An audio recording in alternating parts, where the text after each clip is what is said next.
99% ପିଲା school application ପ୍ରିନ୍ସିପାଲଙ୍କ ପାଖକୁ application ବା ହେଡ଼ମାଷ୍ଟର ବା ହେଡ଼ମିଷ୍ଟ୍ରେସଙ୍କ ପାଖକୁ ଆପ୍ଲିକେସନ୍ ଲେଖିବାରେ ବାରମ୍ବାର କନଫ୍ୟୁଜନ୍ ହୁଅନ୍ତି 99%। ଏହାର କାରଣ ଏବଂ କନଫ୍ୟୁଜନ୍ ଦୂର କେମିତି କରାଯିବ ଏହି ଭିଡ଼ିଓରେ ଆପଣଙ୍କୁ 100% ଟ୍ରିକ୍ ବତାଇଦେବି। ତ ଭିଡ଼ିଓକୁ ସ୍କିପ୍ କରନ୍ତୁ ନାହିଁ, ଆରମ୍ଭ ଶେଷ ପର୍ଯ୍ୟନ୍ତ ଦେଖିବାକୁ ଚେଷ୍ଟା କରନ୍ତୁ। ତ ଆରମ୍ଭ କରିବା। Same leave application 2 formats.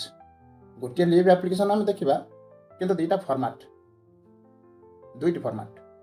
देख आप्लिकेशन कौन स्कूल प्रिंसिपल किंबा स्कूल हेडमास्टर किंबा हेडमिस्ट्रेस पाखक। तो सीबीएसई स्कूल रे फॉर्मेट केमी हम और state board Odia medium school रे फॉर्मेट केमी हो चलते बुझा। आग देखा सीबीएसई बोर्ड। देख सीबीएसई बोर्ड रे फॉर्मेट एग्जाम पेपर पाई ये भाया फॉर्मेट हम। एग्जाम रे आमे यही भली एप्लिकेशन लिखिले भल मार्क पाइबा, यथा टू द प्रिंसिपल।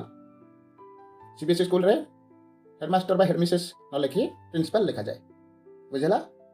आउ एठी एबीसी स्कूल गोटे एग्जांपल हिसाब से निया आउ तुम स्कूल रो ना एठी तमे दब। आउ एठी जो भुवनेश्वर दे जाइछि एठी प्लेस, एटा गोटे प्लेस रो नाम बा स्थान रो नाम, तुम स्कूल जो स्थान रे अवस्थित से स्कूल तुम स्कूल रो से स्थान रो नाम एठी दब, बुझला। तापरे सीबीएसई स्कूल रे डेट अच्छा गोटे फॉर्मेट देखो डेट 20 मार्च 2022, अर्थात जो डेट रे तमे यही एप्लिकेशन टा प्रिंसिपल पाखक हो बा से जो स्कूल हेडमास्टर पाखक हो बा हेडमिस्ट्रेस पाखक हो लिखुच से डेटा ये लिख तारीख और से मास और से वर्ष, बुझला। नेक्स्ट आगे बुझा कौन अच्छे ना know through the class teacher. CBSE board पर जो एप्लिकेशन गुड़िक लिखा जाऊँगी सीबीएसई पिला जो एप्लिकेशन लिखुंट एप्लिकेशन लेखारे कौन थ्रू द क्लास टीचर नहीं, किंतु सब्जेक्ट दरखास्तटा कौन पाई कि ज्वर हो दरखास्तटा से दौची बोली लिखी ड्यू टू फीवर, अर्थात ज्वर हो। आउ तापरे सीबीएसई बोर्ड रे रेस्पेक्टेड सर किंबा रेस्पेक्टेड मैडम लिखा होची, कमा दिया जाउची। देखो ये कमा दे जाइछि हला, मन रख ए कमाटी छाड़िले नंबर कटि जीवो, कमा मूलरू छाड़िबो नाही, कमा डेफिनेटली दबो। तापरे I beg to state that I am a student of class 8। मु कहवाक चाहूँगी कि मु 8म श्रेणी जड़े छात्र आपण school of your school. I am suffering from high fever yesterday since yesterday. मु गत काली ठारू, सिंस यस्टरडे अर्थ कौन गत काली ठारू गोटे बहुत जोर रे पड़ी बा ज्वर अनुभव करुच्ची बा ज्वर रे कष्ट पाउछि। गत काली ठारू मु ज्वर रे सिवियरली कष्ट पाउछि। I am unable to attend school. तेणु मु स्कूल अटेंड करने को अनेबल बा असमर्थ अटे। अनेबल अर्थ असमर्थ, मु स्कूल रे योगदान करने असमर्थ अटे। चलते आगे बुझा।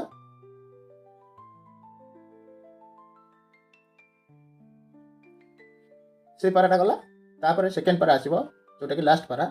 सीबीएसई बोर्ड रे दुईटी पारा, सीबीएसई बोर्ड रे जो एप्लिकेशन लिखा जाए दुईटी पारा करा जाए, लिखा जाए कौन ना देयरफॉर तेणु। देयरफॉर अर्थ कौन तेणु I request you to kindly grant me leave. मु आपन को अनुरोध करे कि दयापूर्वक मत जदि 3 दिन छुट्टी प्रदान करते। Kindly grant me leave for 3 days। दया करी काइंडली ग्रांट मी लीव, मत छुट्टी प्रदान बा मंजूर कले, ग्रांट अर्थ मंजूर करवा। ओके 3 दिन पाई को 3 दिन पुणी ये मेंशन करबा फ्रॉम 20 मार्च टू 22 मार्च। 20 तारीख रो 20 मार्च रो 22 मार्च पर्यंत यही 3 दिन मत छुट्टी मंजूर कले। I shall be very thankful to you. मु आपन को पई बहुत कृतज्ञ रही। ओके सीबीएसई बोर्ड रे आग थैंकिंग यू अच्छी। देख थैंकिंग यू धन्यवाद दउछंती से पिलाटी आग सर को धन्यवाद दउछि बा मैडम को धन्यवाद दउछि। आउ देख ये ता लास्ट रे कमाटी अच्छी थैंकिंग यू रे जो कमाटी अच्छी पॉइंट आउट करता मन रखता। आउ ता तलक अच्छी योर्स ओबिडिएंटली पर भी कमाटी अच्छी।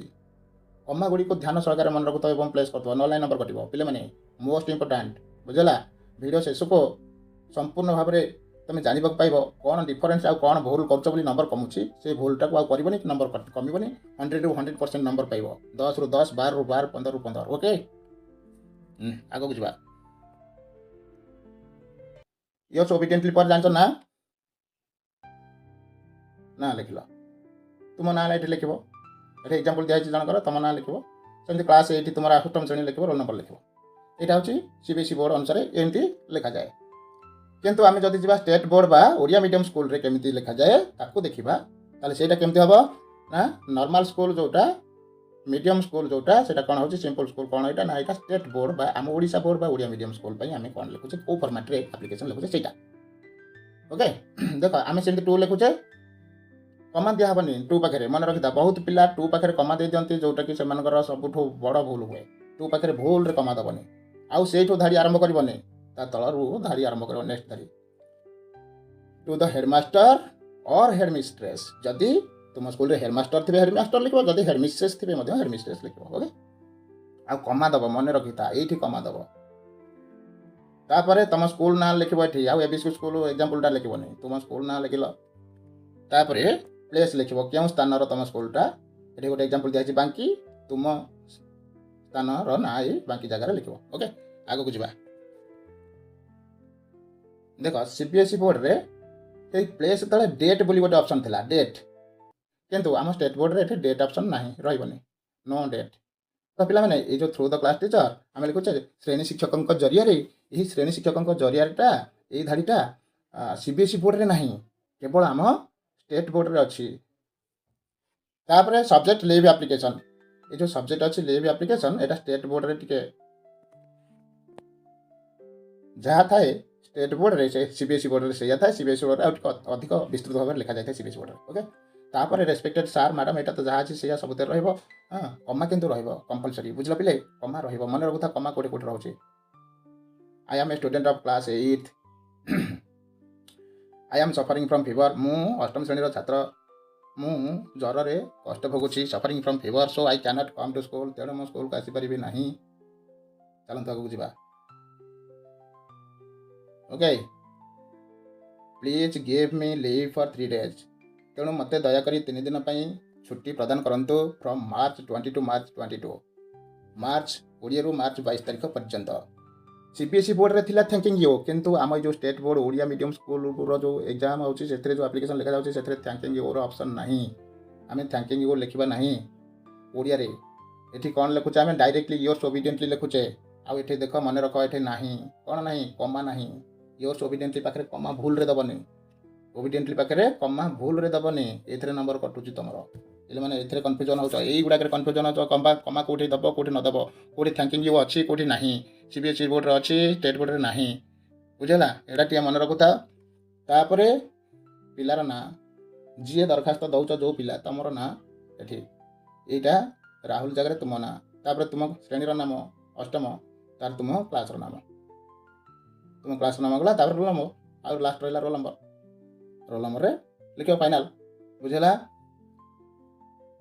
ଆଚ୍ଛା, ଏବେ ଆମେ ବୁଝିଲେ ତ CBSE ଫର୍ମାଟ୍, CBSE ଫର୍ମାଟ୍ର ସେ ଯେଉଁ ଆପ୍ଲିକେସନ୍ଟା କେମିତି ହେଲା, ଆଉ ସେଥିରେ CBSE ଫର୍ମାଟ୍ରେ ପ୍ରିନ୍ସିପାଲ୍ କୁହାଯାଉଛି, ହେଡ଼ମାଷ୍ଟର ବା ହେଡ଼ମିଷ୍ଟ୍ରେସ୍ ବଦଳରେ ପ୍ରିନ୍ସିପାଲ୍ କୁହାଯାଉଛି। ସେ ଫିମେଲ୍ ହୁଅନ୍ତୁ ବା ମେଲ୍ ହୁଅନ୍ତୁ, CBSE ବୋର୍ଡ଼ର ଯିଏ ସ୍କୁଲରେ ଯିଏ ଇନଚାର୍ଜ ଅଛନ୍ତି ବା ସ୍କୁଲର ଯିଏ ହେଡ଼୍, ସେ ପ୍ରିନ୍ସିପାଲ୍ ବୋଲେଇବେ, ସେ ମେଲ୍ ହୁଅନ୍ତୁ ବା ଫିମେଲ୍ ହୁଅନ୍ତୁ, ବୁଝିଲ ନା ପିଲେ। ଆଉ ବାକି ଏଗୁଡ଼ାକ ତ ସେମ୍ ରହିବ ନାଇଁ। CBSE ବୋର୍ଡ଼ରେ କେବଳ ଡେଟ୍ ଅଛି, ଏଠି ଡେଟ୍ ଦିଆଯାଉଛି, ଷ୍ଟେଟ୍ ବୋର୍ଡ଼ରେ ଡେଟ୍ ଦିଆଯାଉ ନାହିଁ। ଆଉ through the class teacher CBSE ବୋର୍ଡ଼ରେ ନାହିଁ, ଯେଉଁଟାକି ଷ୍ଟେଟ୍ ବୋର୍ଡ଼ରେ ଅଛି। ଆଉ ସବଜେକ୍ଟ ଉଭୟଥିରେ ରହିବ, ଷ୍ଟେଟ୍ ବୋର୍ଡ଼ରେ ଟିକେ କମ୍ ସବଜେକ୍ଟ ଲେଖାଯାଏ ସର୍ଟରେ, ଏବଂ CBSE ବୋର୍ଡ଼ରେ ଟିକେ ବିସ୍ତୃତ ଭାବରେ ଲେଖାଯାଏ, ଲିଭ୍ ଡ୍ୟୁ ଟୁ ଫିଭର, ଜ୍ୱର ସକାଶେ ଲିଭ୍। ତାପରେ ଆଉ ରେସ୍ପେକ୍ଟେଡ୍ ସାର୍ ମ୍ୟାଡ଼ାମ୍ ଏସବୁ ସମାନ ରହିବ ସବୁଥିରେ, CBSE ବୋର୍ଡ଼ରେ ଯାହା ଷ୍ଟେଟ୍ ବୋର୍ଡ଼ରେ ସେଇଆ, ବୁଝିଲ। CBSE ବୋର୍ଡ଼ରେ 2ଟି ପାରାଗ୍ରାଫରେ ଲେଖାଯାଏ ଟିକେ ବିସ୍ତୃତ ଭାବରେ, ଆଉ ଷ୍ଟେଟ୍ ବୋର୍ଡ଼ରେ ଟିକେ ସର୍ଟରେ ଲେଖାଯାଏ। CBSE ବୋର୍ଡ଼ରେ ଥ୍ୟାଙ୍କିଂ ୟୁ ଲେଖାଯାଏ, ତାପରେ ୟୋର୍ସ ଓବିଡିଏଣ୍ଟଲି ଲେଖାଯାଏ, କିନ୍ତୁ ଷ୍ଟେଟ୍ ବୋର୍ଡ଼ରେ ଥ୍ୟାଙ୍କିଂ ୟୁ ନାହିଁ। ଷ୍ଟେଟ୍ ବୋର୍ଡ଼ରେ ଆଉ ପ୍ରିନ୍ସିପାଲ୍ ନାହିଁ, ହେଡ଼ମାଷ୍ଟର, ପ୍ରିନ୍ସିପାଲ୍ ବଦଳରେ ଷ୍ଟେଟ୍ ବୋର୍ଡ଼ରେ CBSE ବୋର୍ଡ଼ରେ ପ୍ରିନ୍ସିପାଲ୍ ଥିଲେ, ଷ୍ଟେଟ୍ ବୋର୍ଡ଼ରେ ହେଡ଼ମାଷ୍ଟର ଆଉ ହେଡ଼ମିଷ୍ଟ୍ରେସ୍, ବୁଝିଲା। ଆଉ ଷ୍ଟେଟ୍ ବୋର୍ଡ଼ରେ ଡେଟ୍ ନାହିଁ, ଆଉ ଥ୍ରୁ ଦ କ୍ଲାସ୍ ଟିଚର ବି ଅଛି। ଷ୍ଟେଟ୍ ବୋର୍ଡ଼ରେ ଥ୍ରୁ ଦ କ୍ଲାସ୍ ଟିଚର ଅଛି, କିନ୍ତୁ CBSE ବୋର୍ଡ଼ରେ ନାହିଁ। ଇମ୍ପୋର୍ଟାଣ୍ଟ, ଷ୍ଟେଟ୍ ବୋର୍ଡ଼ରେ ଡାହାଣ ପଟେ, କିନ୍ତୁ CBSE ବୋର୍ଡ଼ରେ ବାମ ପଟେ ଲେଖାଯାଏ। ଆଉ ରେସ୍ପେକ୍ଟେଡ୍ ସାର୍ ମ୍ୟାଡ଼ାମ୍ ଯାହା ସେଇଆ ରହିବ, ବୁଝିଲା। ଆଉ ଷ୍ଟେଟ୍ ବୋର୍ଡ଼ରେ ଥ୍ୟାଙ୍କିଂ ୟୁ ନାହିଁ, ଏତିକି ଡିଫରେନ୍ସ। ଆଉ ଡାଇରେକ୍ଟ ୟୋର୍ସ ଓବିଡିଏଣ୍ଟ, ପିଲାମାନେ ଏବେ ये भिडियोटा देखिल आरंभ शेष जाए जो मैंने देखिच से 100% डाउट क्लीयर होइथिबो कन्फ्यूजन दूर होइथिबो एहा मो श्योर तो यही भिडियो देखिया आम चैनल सहित जोड़ी रही रहुछि। जय जगन्नाथ, वंदे मातरम।